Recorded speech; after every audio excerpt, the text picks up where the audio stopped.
ಹೇಮಾವತಿ ನದಿಯ ದಡದಲ್ಲಿ ಆವರಿಸಿರುವ ಮೌನ ಅಂದು ದಿಗಿಲು ಹುಟ್ಟಿಸುವಂತಿತ್ತು. ಪಾರ್ವತಿಯು ನದಿಗೆ ಜಿಗಿದ ನಂತರದ ದಿನಗಳು ಹಳ್ಳಿಗೆ ಸುಖ ತರಲಿಲ್ಲ. ಹಳ್ಳಿಯ ದಕ್ಷಿಣ ದಿಕ್ಕಿನಲ್ಲಿರುವ ಆ ಪಾಳುಬಿದ್ದ ಕಾಳಿ ದೇವಾಲಯದ ಗಂಟೆಗಳು ಮನುಷ್ಯರ ಸ್ಪರ್ಶವಿಲ್ಲದೆಯೇ ತಾನಾಗಿಯೇ ಬಾರಿಸಲು ಶುರುವಾದವು. ಹಳ್ಳಿಗರು ಭಯದಿಂದ ಸಂಜೆಯಾದ ಮೇಲೆ ಆ ಕಡೆ ಮುಖ ಮಾಡುವುದನ್ನೇ ಬಿಟ್ಟಿದ್ದರು. ಪಾರ್ವತಿಯ ತಂದೆ ಸೋಮನಾಥ ಶಾಸ್ತ್ರಿಗಳು ನಿಧಿಯನ್ನು ಬಚ್ಚಿಟ್ಟಿದ್ದು ಕೇವಲ ರಕ್ಷಣೆಗಾಗಿ ಮಾತ್ರವಲ್ಲ, ಅದಕ್ಕೆ ಕಾಳಿಮಾತೆಯ ಒಂದು ಭೀಕರ ಕಾವಲಿತ್ತು. ಯಾರು ಅಧರ್ಮದಿಂದ, ದುರಾಸೆಯಿಂದ ಈ ನಿಧಿಯನ್ನು ಸ್ಪರ್ಶಿಸುತ್ತಾರೋ ಅವರು ಸರ್ವನಾಶವಾಗುತ್ತಾರೆ ಎಂಬುದು ಆ ದೇವಾಲಯದ ಶಾಸನದಲ್ಲಿ ಕೆತ್ತಲಾದ ಎಚ್ಚರಿಕೆಯಾಗಿತ್ತು. ಸಾಹುಕಾರ ಬಸಪ್ಪನಿಗೆ ಈ ಶಾಪದ ಬಗ್ಗೆ ಅರಿವಿತ್ತು, ಆದರೂ ಚಿನ್ನದ ಮೇಲಿನ ಆಸೆ ಅವನನ್ನು ಸುಮ್ಮನಿರಲು ಬಿಡಲಿಲ್ಲ.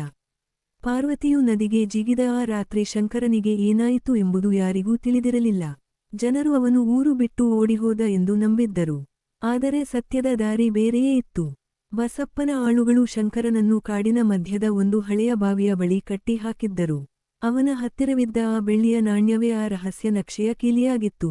ಶಂಕರ ಆ ನಾಣ್ಯವನ್ನು ಕೊಡಲು ನಿರಾಕರಿಸಿದಾಗ ಬಸಪ್ಪ ಅಟ್ಟಹಾಸದಿಂದ ನಕ್ಕಿದ್ದ. ಶಂಕರನನ್ನು ಜೀವಂತವಾಗಿ ಆ ಕಾಳಿ ದೇವಾಲಯದ ಅಡಿಯಲ್ಲಿರುವ ಒಂದು ಕತ್ತಲು ಕೋಣೆಯಲ್ಲಿ ಕೂಡಿ ಹಾಕಲಾಯಿತು. ಆದರೆ ಆಶ್ಚರ್ಯವೆಂದರೆ ಮರುದಿನ ಮುಂಜಾನೆ ಬಸಪ್ಪನ ಆಳುಗಳು ಆ ಕೋಣೆಯ ಬಾಗಿಲು ತೆರೆದಾಗ ಅಲ್ಲಿ ಶಂಕರ ಇರಲಿಲ್ಲ. ಅಲ್ಲಿ ಕೇವಲ ಒಂದು ಮಲ್ಲಿಗೆಯ ಹಾರ ಮತ್ತು ಆ ಬೆಳ್ಳಿಯ ನಾಣ್ಯ ಮಾತ್ರ ಬಿದ್ದಿತ್ತು.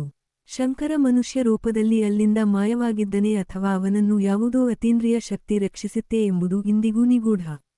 ಪ್ರಸ್ತುತ ಕಾಲದಲ್ಲಿ ಪತ್ರಕರ್ತ ವಿಕ್ರಮ ಬೆಳ್ಳಿಯ ನಾಣ್ಯವನ್ನು ಹಿಡಿದು ಕಾಳಿ ದೇವಾಲಯದ ಬಳಿಗೆ ಹೋದಾಗ ಅವನಿಗೆ ಒಂದು ವಿಚಿತ್ರ ಅನುಭವವಾಗುತ್ತದೆ.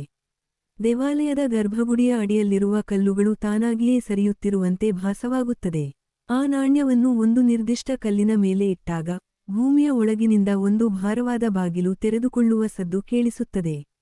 ವಿಕ್ರಮ್ ಕತ್ತಲಲ್ಲಿ ಟಾರ್ಚ್ ಹಿಡಿದು ಒಳಗೆ ಇಳಿಯಲು ಸಾಹಸ ಮಾಡುತ್ತಾನೆ. ಅಲ್ಲಿ ಅವನಿಗೆ ಕಾಣಿಸಿದ್ದು ರಾಶಿ ರಾಶಿ ಬಂಗಾರವಲ್ಲ, ಬದಲಾಗಿ ಪಾರ್ವತಿಯ ಅದೇ ನೇರಳೆ ಸೀರೆಯ ತುಣುಕುಗಳು ಮತ್ತು ಗೋಡೆಯ ಮೇಲೆ ರಕ್ತದಲ್ಲಿ ಬರೆಯಲಾದ ಒಂದು ಸಂದೇಶ. ಆ ಸಂದೇಶದಲ್ಲಿ ಬರೆಯಲಾಗಿತ್ತು, ಶಂಕರ ಇಲ್ಲಿಗೆ ಬಂದಿದ್ದ, ಆದರೆ ಅವನು ಹಿಂತಿರುಗಿದ್ದು ಮನುಷ್ಯನಾಗಿ ಅಲ್ಲ. ವಿಕ್ರಮ್ ದಿಗಿಲಿನಿಂದ ಹಿಂದೆ ಸರಿಯುವಾಗ ಅವನಿಗೆ ಯಾರೋ ನಿಂತಿರುವಂತ ಭಾಸವಾಗುತ್ತದೆ. ಅದು ಪಾರ್ವತಿಯ ಆತ್ಮವೇ ಅಥವಾ ಕಾಣೆಯಾಗಿದ್ದ ಶಂಕರನೇ, ಅಥವಾ ನಿಧಿಯ ಕಾವಲಿರುವ ಕಾಳಿಮಾತೆಯ ರೂಪವೇ. ಹಳ್ಳಿಯ ಜನರು ಹೇಳುವಂತೆ ಆ ನಿಧಿಯನ್ನು ಯಾರೂ ಮುಟ್ಟಬಾರದು ಎಂದು ಪಾರ್ವತಿ ಮತ್ತು ಶಂಕರ ತಮ್ಮ ಪ್ರಾಣವನ್ನೇ ಪಣಕ್ಕಿಟ್ಟು ಕಾಯುತ್ತಿದ್ದಾರೆ. ಬಸಪ್ಪನ ವಂಶಸ್ಥರು ಈಗಲೂ ವಿಕ್ರಮ್ನ ಪ್ರತಿಯೊಂದು ಹೆಜ್ಜೆಯ ಮೇಲೆ ಕಣ್ಣಿಟ್ಟಿದ್ದಾರೆ. ಅವರಿಗೆ ನಿಧಿ ಬೇಕು, ಆದರೆ ಆ ಶಾಪದ ಅರಿವಿಲ್ಲ. ವಿಕ್ರಮ ಕತ್ತಲು ಕೋಣೆಯಲ್ಲಿ ಸಿಕ್ಕಿಕೊಂಡಾಗ ಅವನಿಗೆ ಕೇಳಿಸಿದ್ದು ಪಾರ್ವತಿಯ ಅಳು ಅಥವಾ ಶಂಕರನ ಭಯಾನಕ ನಗು. ರಹಸ್ಯದ ಈ ಸುಳಿ ಈಗ ಸಾವಿನ ಆಟವಾಗಿ ಬದಲಾಗಿದೆ. ಶಂಕರನಿಗಾದ ಅನ್ಯಾಯಕ್ಕೆ ಆ ಕಾಳಿ ದೇವಾಲಯವೇ ಸಾಕ್ಷಿಯಾಗಲಿದೆ. ನದಿಯ ನೀರು ಈಗ ಕಪ್ಪಾಗುತ್ತಿದೆ. ಪಾರ್ವತಿಯ ಸೀರೆಯ ನೆರಿಗೆಗಳಲ್ಲಿ ಅಡಗಿದ್ದ ನಕ್ಷೆ ಈಗ ವಿಕ್ರಮ್ನ ಕೈಯಲ್ಲಿದೆ, ಆದರೆ ಅದನ್ನು ಬಳಸುವ ಶಕ್ತಿ ಅವನಿಗಿದೆಯೇ? ಅಥವಾ ಅವನು ಕೂಡ ಶಂಕರನಂತೆ ಆ ಕತ್ತಲಲ್ಲಿ ಕಣ್ಮರೆಯಾಗುತ್ತಾನೆಯೇ? ಮುಂದಿನ ಭಾಗದಲ್ಲಿ ಸಾಹುಕಾರನ ಕುಟುಂಬಕ್ಕೆ ತಟ್ಟಿದ ಆ ಭೀಕರ ಶಾಪ ಮತ್ತು ನಿಧಿಯ ಅಸಲಿ ರೂಪ ಬಯಲಾಗಲಿದೆ. ಈ ಕಥೆಯ ಅಂತ್ಯ ಯಾರೂ ಊಹಿಸದ ಮಟ್ಟಕ್ಕೆ ಹೋಗಲಿದೆ.